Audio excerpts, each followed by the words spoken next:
صادق عبد الله أحمد الشرف.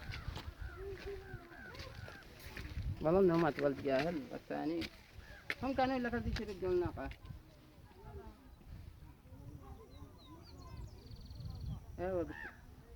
أيوة والله هذاك مات الذي كان يدعي عبد الله والثاني ها اللي كان معنا الصبح اللي كان معنا الصبح.